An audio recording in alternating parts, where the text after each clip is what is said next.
Welcome back to GH Spoilers channel. Today we will learn about the issue that has rocked Port Charles to its core, the intense and tragic developments in the custody war between Carly Corinthos and Willow Tate.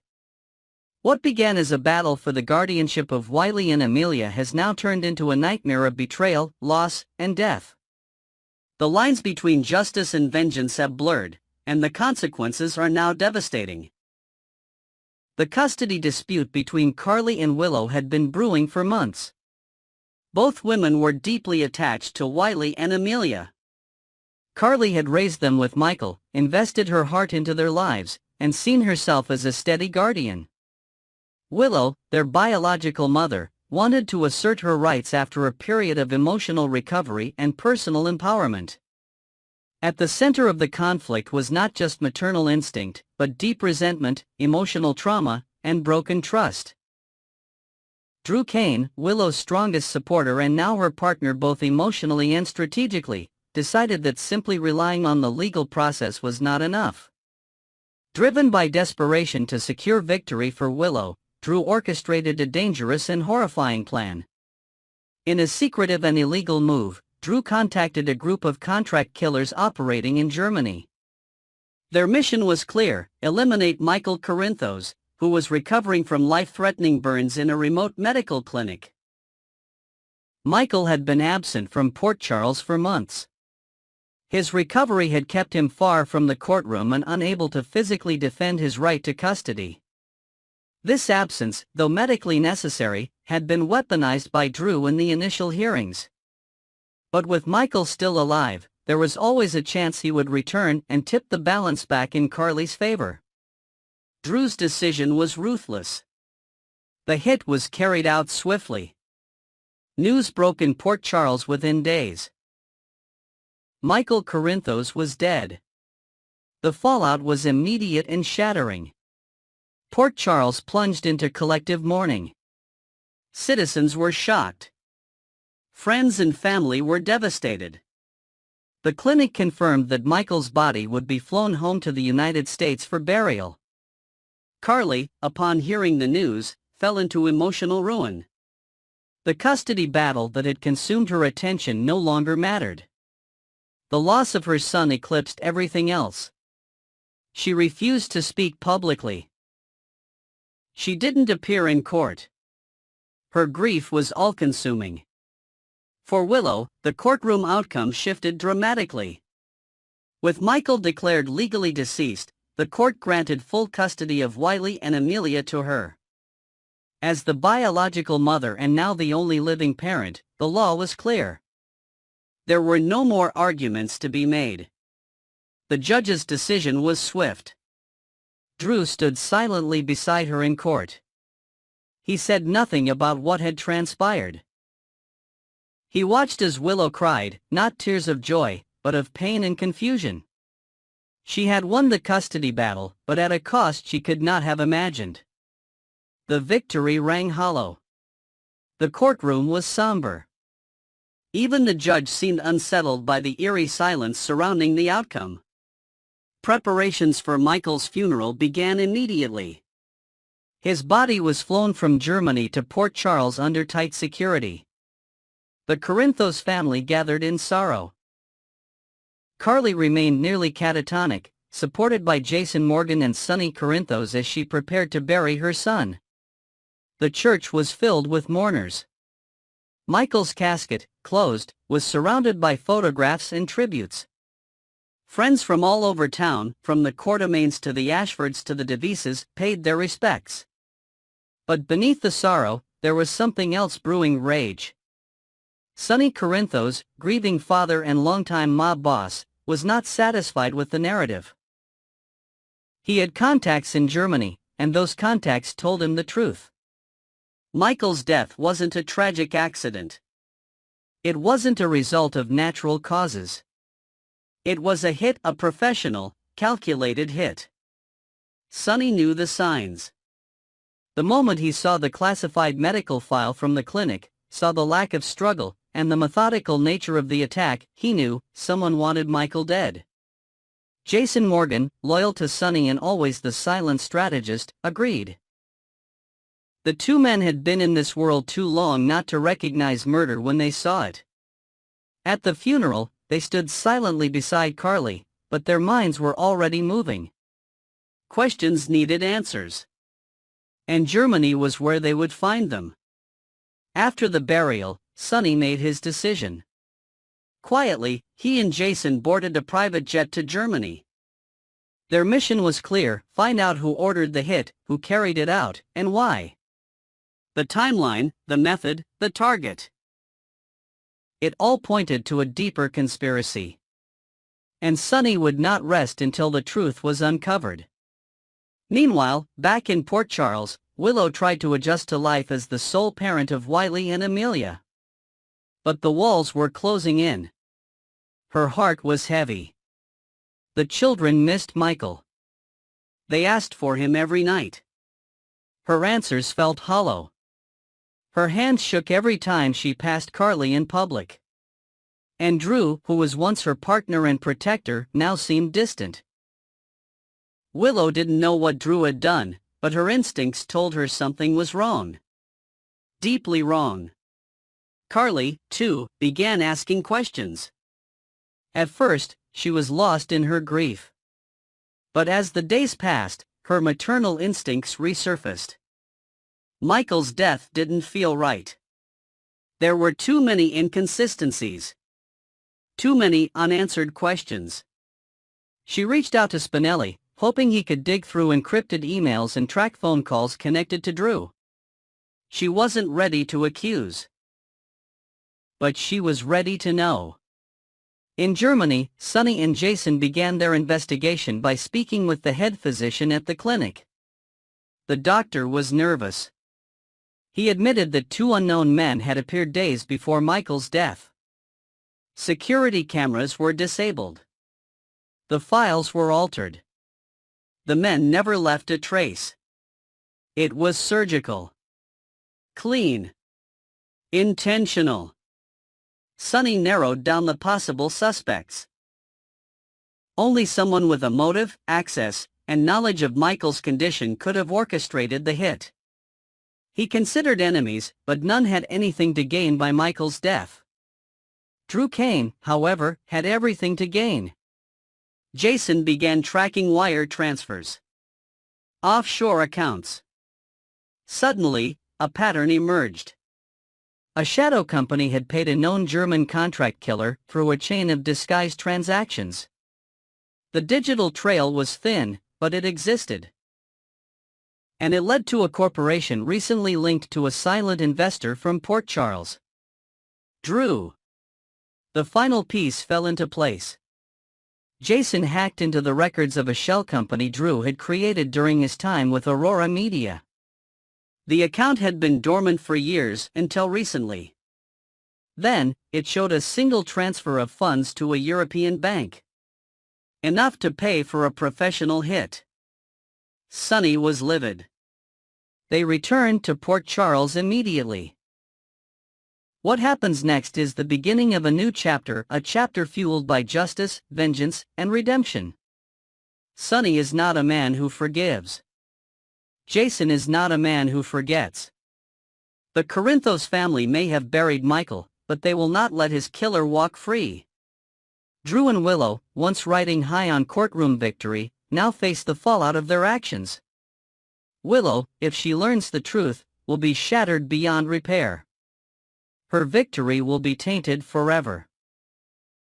Her future, now tied to a man who arranged the death of her children's father, hangs by a thread. Carly, already suspicious, now stands on the edge of a war she didn't ask for, but one she will fight with everything she has. She lost her son. She won't lose her grandchildren. And she won't rest until justice is served.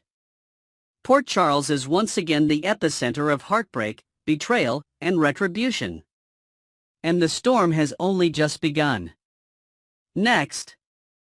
Welcome back to ABC General Hospital Spoilers. Today, we're diving into a whirlwind of secrets, shocks, and scandals set to explode during this year's Nurses' Ball. From long-buried paternity bombshells to clandestine kisses and career sabotage, Port Charles is bracing for a week that will leave fans gasping. Let's unpack the drama. Glowing star Dante's world shatters, a son he never knew. The nurse's ball's glittering facade will crack wide open when Lulu Spencer unearths a life-altering secret. Gio Palmieri is the biological son of Dante Falconeri and Brooklyn Quartermain.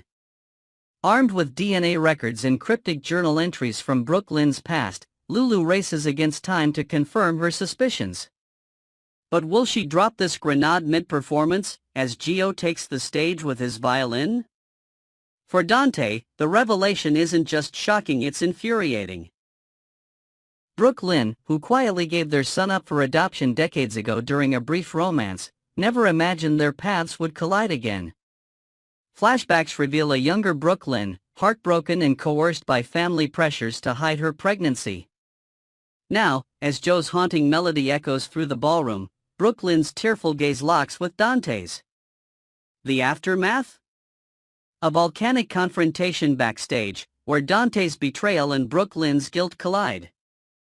Meanwhile, Gio remains oblivious for now. Insiders hint his world will implode later this summer, triggering a bitter custody battle over his adoptive parents' legacy. Dress nurses' ball glamour and mishaps, Lucy's wardrobe woes strike again. This year's ball promises all the campy charm fans adore, starting with Lucy Coe's third wardrobe malfunction in as many years.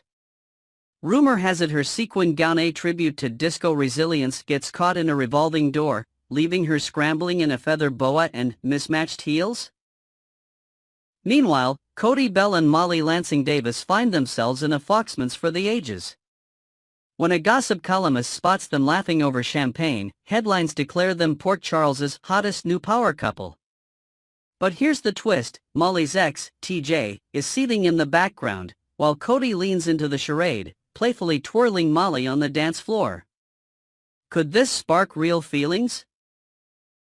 Sources say a moonlit balcony scene later that night, complete with a near kiss interrupted by a firework display, hints at unresolved chemistry. Fire Jordan and Isaiah's forbidden spark, a kiss that could cost everything. Jordan Ashford and Isaiah Gannon's simmering tension reaches its boiling point during a quiet moment in the hospital's rooftop garden. Reflecting on what could have been if Jordan hadn't prioritized her vendetta against Jen Sidwell, Isaiah clasps her hand, a gesture that spirals into a passionate, clandestine kiss. But shadows move, Sidwell lurks nearby, phone camera in hand. Will he leak the footage to destabilize Jordan's career? Or worse, target Isaiah, whose undercover work with the PCPD is already on thin ice? The stakes skyrocket when Sidwell mutters, "You shouldn't have crossed me," setting the stage for a deadly game of cat and mouse. Broken heart, Portia's loyalty tested, Drew's blackmail exposed? Curtis Ashford corners Portia Robinson at the Metro Court bar, demanding answers. Why is she defending Drew Kane so fiercely? Flashbacks reveal Portia's guilt over covering up Drew's blackmail scheme against Nina, a scheme that protected Willow's fragile mental health. But as Curtis presses, Portia snaps, some secrets are worth keeping. Meanwhile, Drew's own house of cards teeters. Willow Corinthos stumbles upon texts between Drew and Nina, hinting at their collaboration to bury SEC truths. At the ball, Willow confronts Nina in a powder room showdown. "You think I don't know what you both hid from me?" Nina's retort "Ask your husband" leaves Willow reeling. Books Emma vs. Jocelyn, academic warfare escalates. Emma Scorpio Drake isn't backing down. Convinced Jocelyn Jacks plagiarized her research on neurodegenerative diseases, Emma hires a tech whiz to trace document timestamps. At the ball, she ambushes Jocelyn with a flash drive of evidence, only for Vaughn to swoop in, smirking, "Nice try, but Jocelyn's work was peer-reviewed first." But Emma's ace? A witness who saw Jocelyn snoop through her lab notes. The showdown culminates in a slap heard round the lobby, while Cameron Weber watches, torn between loyalty and truth. Performing arts final teasers, betrayals, alliances, and a ball to remember. Ava Jerome and Sonny Corinthos share a charged tango, sparking rumors of a mob-linked collaboration. Sasha Gilmore delivers a show-stopping performance, dedicating her song to Brando while glancing pointedly at Gladys. Elizabeth Weber receives a cryptic note, "I know what you did to Finn." Strap in, fans. This nurse's ball will rewrite futures, fracture families, and leave you counting the days until next week. Fire next. We will learn about the issue of Lulu Spencer's surprising behavior and her growing obsession with exposing Brooklyn Quartermaine in a way that may backfire dramatically. The May 15th episode of General Hospital has stirred up quite the storm in Port Charles. Fans were left divided as Lulu Spencer, newly awakened from a years-long coma, wasted no time jumping into a mystery that could alter multiple lives. She's convinced that Brooklyn Quartermaine has been hiding a massive secret. That Gio Palmieri is not some random adopted child, but actually the biological son of Brooklyn and Dante Falconeri, the result of a long-forgotten summer camp romance. And Lulu seems more excited about playing detective than she is concerned about the emotional consequences for anyone involved. Lulu's smugness raises eyebrows. Lulu didn't exactly hide her satisfaction during her conversation with Cody Bell, as she dropped the bombshell that Brooklyn gave up a child as a teenager. And that this child might just be Gio. She carried herself with a mix of smugness and superiority that was hard to ignore.